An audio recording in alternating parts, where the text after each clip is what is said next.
Yo, what's up YouTube? We are coming back at you with my favorite segment. Can you see me? It is, I'm walking away from the engines. I'm letting the truck cool down, just parked for the night. Anyway, it's my favorite segment, y'all. Hopefully you can see me. If not, oh, there you go. There you go, you can see me now. Anyway, my favorite segment, like I just mentioned 3 freaking times, Jack Wagon of the Week. Man, unfortunately, we're real dark right now. I'm walking in between 2 trucks, just parked for the night here in Carlisle, Pennsylvania, at the Petro. Jack Wagon of the Week goes to this cargo transport. Alright guys, there it is. You can see the yellow line, and you see this motherfucker. This Jack Wagon of the Week. His drive tires are right on the yellow line. Like, the dude parked and didn't even get out, and then his steer tire is like right on the yellow line. So I can't, like, luckily I have plenty of room to back up behind me, but you make it difficult for me, bud, I'll make it difficult for you. So I went ahead and made sure he's gonna have to get out before he gets to take off in the morning. Put 3 reserve spots there in front of him, but you can see front tire just over that yellow line. Like, dude, talk about unprofessional, bro. Like, fuck, you got 7 feet over here. What an angle. What a retard. Truck 265986 for cargo transporters. Yeah, so he clearly didn't get out and check himself in the line. Like, dude, you even got a camera right there. Oh man, cargo transporter. Safety begins here, yeah. Stupid begins there too. Cargo transporters, good job. You got Jack Wagon of the Week. Make it hard for me to park in a reserve spot. Well, good morning, mate. I'll make it a little difficult for you to pull out. Gonna have to wake up and move those things. Anyway, guys, be respectful to other drivers. That includes making it easy for others to park by doing your job and putting it between the lines perfectly. You know, you got these things. Can you see that? It's right there. It's kind of hard to see. You got these things that hang off the side of the cab. They're called mirrors. They really kind of help you with seeing what's behind you when you're backing up. And also a door. You can always open the door and look at the ground. You guys can't see shit. Anyway, you get it. Cargo transporters. Jack Wagon of the Week, Mr. Truck 265986. Yeah, well, it's a damn shame. Now we got guys out here that do stuff like that, you know. Dude's got it drives a Freightliner of all things, like the easiest truck to park. He's got a camera that hangs off his mirrors. Like, dude, you can check your little screen, even look down and see. But you know, that's just lazy complacency. It's ridiculous, man. Ridiculous. Man or woman, whoever's in that truck. Just make the industry look bad. You piss people off. You make it hard for others to park. Like, I really had to pinch it to get in between that car hauler. That's a car hauler right there. But anyway, yeah, gonna start a new segment, call it Jack Wagon of the Week. And it's really easy to find a Jack Wagon every week, so that's this one. Currently on a run. I haven't been filming much. I've been busy as heck. Took care of a couple personal things at home in Colorado. Got my tattoo worked on. I got a pretty big thigh piece of an octopus, which is really cool. Got that worked on. And then got a... Dude, I deadheaded. I had a load cancel on me. Which I'll just go ahead and talk about. I was gonna say I'll talk about in another segment. Why not? I'll just keep this thing rolling. Anyway, it was Friday of last week. Had a load cancel on me, so I get a tonneau truck ordered, not used. But yeah, so Friday the 14th. So I got my tattoo on August 13th, which was Thursday. Delivered in Thornton, Colorado. Shot down to Colorado Springs, where I lived, and recently moved out, and got my tattoo done later that night, the 13th. Got some things squared away in my personal life, and then the next morning I shot up to Denver where I had a pickup. Well, that pickup canceled on me, and it was going out to Kansas for cheap. It was cheap and heavy, unfortunately, like $1.60. So that was just to get me kind of somewhere to a better market. Well, before I even picked that one up, I booked something from Springfield, Missouri out to York, Pennsylvania, which I delivered tomorrow morning. And it was like $275, really good rate for like 1,100 miles. And I was like, all right, I'll take that one. Well, the Denver one canceled on me, and I wasn't gonna cancel on the 275 miles, so I just deadheaded. I put about 1,000 miles empty on my truck from Thornton, Colorado, which is pretty much Denver, down to Colorado Springs empty, back up to Denver empty, and then from Denver all the way out to Springfield, Missouri empty. But I got a couple friends in Springfield, so I got to hung out with them. Loaded up, headed towards Pennsylvania. I'm up here now in Carlisle, where you just saw that jack wagon of the week. Man, a lot of jack wagons. I'm looking at some right now, you couldn't see it, but guys, just have patience out here on the road. If you're a new driver, it don't take but a thing just to have a little patience, wait for another driver to back into a spot, then go around them safely. It's a hurry up and wait game, and I know some of you new drivers will feel that E-log just ticking away like it's scratching at you, you know, like, hey, you're running out of time, Dude, 95% of us are all on E-logs. I mean, okay, maybe not 95%, because there's a lot of old trucks still, but a lot of guys are still on E-logs. You're not the only one. So other people, like, everyone's time is the same amount of importance. Just be respectful and patient. Gosh, when I was on paper logs, I was never in a rush. I think I drove 62 miles an hour everywhere, super comfortable, super slow. I used to run the I-5 corridor from California through Oregon up into Washington, deliver, unload, reload, and shoot back down and be back in California the next morning. So like, I'd leave out Sunday night, get up to Washington.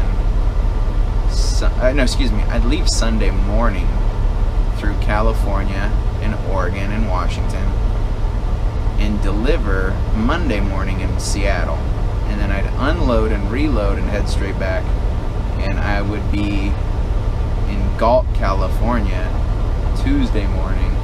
And I was convoying with my buddy, and we're doing 62 miles an hour. He's like, man, why do you go so slow? Like, we can bump it up to 65, because this was back when Oregon had 60 or 55 mile an hour speed limit like California.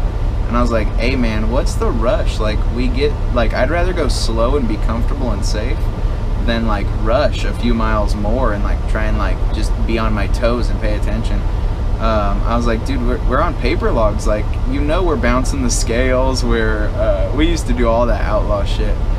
We'd bounce around scales, like, if any of you guys know, gosh, I haven't ridden in California in a long time. I think it's Hooker Creek Road, going north on 5, right before Cottonwood Scale. You bounce off on Hooker Creek Road, swing a left, and you go around it, and then hop back on one exit right above it. So we used to bounce Cottonwood Scale all the time. We used to bounce, what is that one when you get into, never bounced around Dunsmuir. Actually once, going southbound into California, bounced around Dunsmuir. You take the 89, it's a long detour, but I used to get paid for every mile. So if I wanted to make the deliveries, make my boss a lot of money and make me a lot of money, he would definitely, like, if I told him what I was doing, he'd have no problem paying for that extra 135 miles to pay me. Because I'd get like an extra load for the week, which is, you know, $1,200, $1,700 sometimes in the pocket. For the owner. Well, not in the pocket, but you know what I mean, gross. Sometimes those lanes north and south on I-5 were really good. But anyway, bounced around Dunsmuir once, but normally I'd go ahead and drive across the scale on that one, get cataloged, is what we would call it, like when they see you and they track you and they're like, yep, he rolled across the scale at this time. But anyway, used to bounce around Cottonwood going north. You go over the Siskiyous, and about mile marker 11 in Oregon, going northbound 5, you bounce off and you roll through the town of Ashland, and you bounce around the port of entries, and you get back on it. You take mile marker 11, or your exit 11 on 5 northbound, and you get back on after 19, and you miss those scales. And then we would cross the scale at Myrtle Creek, which is right after that big casino, Seven Feathers. And then we would bounce around. What is that one up north before Portland? Woodland? We'd bounce around Woodland. There's an exit, and you take like Butteville Road. Gosh, if any of you guys, if anyone, any of my 4 subscribers or the 16 people that have watched my videos know about this route, like, and if you guys used to bounce the scales, you definitely know what I'm talking about. Good times. And then I think it's Ridgefield when you get into Washington. That's about mile marker 16. You take exit 14 and you swing the back road and you bounce out 1 mile above it. Anyway, used to bounce around all these scales, run through them when they were closed and shit. Check out Trucker Path, the app, and all that stuff. Anyway, my buddy was like, so long story short, no, short story long. Anyway, my buddy was like, man, why do you drive so slow? And I was like, dude, we get to like make our own, like, fuck, we're driving through the middle of Oregon, like, we're gonna say that we were here like 8 hours ago. Like, what's the rush, man? Like, we're making up our own shit. So we'd run up to Seattle, sleep for about 4 to 6 hours at the delivery, unload and reload somewhere else, coming back south with like wood or glass. We used to haul a lot of glass, sheets of glass. Do the same deal, boogie around some scales going south, get back into California, and then we'd unload and reload on Tuesday. And literally, like, all that time of sitting at the shipper or delivery, by the time you're rolling south again, your hours of doing it quote unquote legally would catch up to your logbook. And so yeah, it's pretty funny, man. Those were good times. I definitely miss paper logs, because I would boogie up and down I-5, and I would get home in California like Friday late night or Saturday early morning, like 2, 3, 4 a.m. sometimes. I'd get home and I would do 2 trips, north and south, Seattle and back, and that second one coming back, I would be rolling into my house at about 2 or 3 a.m. Friday night, Saturday morning. And then I'd get the weekend off, you know. Saturday I'd wake up at regular time, 9, 10 a.m. or whatever, and get to sleep in my own bed Friday night or Saturday morning, and then Sunday, and then, you know, turn around and do it again. Those were good times. That's why people miss paper logs, because you worked your ass off and it showed, especially in the paychecks, but also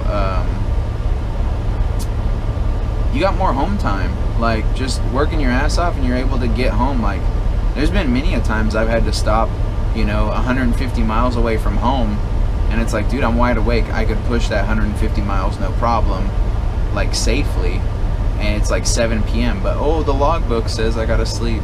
Anyway, all you drivers know that logbook's fucking stupid. The e-log, just a computer telling you when it's safe for you to sleep. And I guess it's not really the logbook, you know, it's always the hours of service. The government, you know, got their hands in the transportation industry and screwed it up for those of us who knew how to handle stuff. But yeah, man, I was a lot safer when I was on paper logs because I was never in a rush. But anyway, guys, it is time for me to go to bed. It's 1:15 a.m. and I gotta go deliver in about 10 hours, so I'm gonna pass out. That's my jack wagon of the week, this homeboy who doesn't know how to park for cargo transporters. And that's my paper log running like an outlaw story. Used to run I-5 corridor like a little outlaw. And you would see, guys, one more thing, man, it's so funny.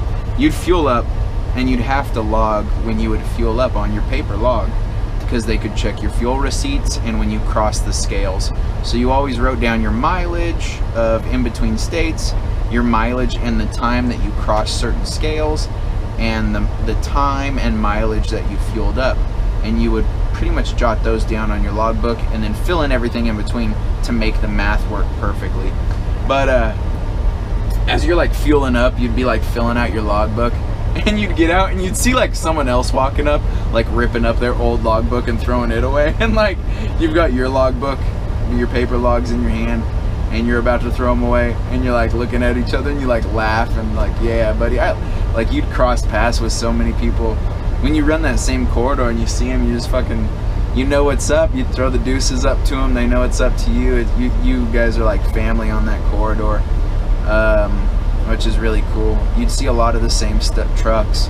On I-5, you'd always see like Ram Trucking out of Oregon, JDT, which has some beautiful trucks. That's James Davis Trucking, dude, gorgeous trucks. They're all like Pete's. He's got a couple Kenworth now. Combined Transport, you'd always see. CRST, no, what? May Trucking always runs out there. They're slow, but I mean that whole West Coast is slow because California's speed limit. But anyway, guys, I'm gonna go ahead and brush my teeth, and I got a bed calling my name, and I've been rambling for 16 and a half minutes, so I'm gonna make this a video all by itself. Jack Wagon of the week, and outlaw trucking with paper logs explained.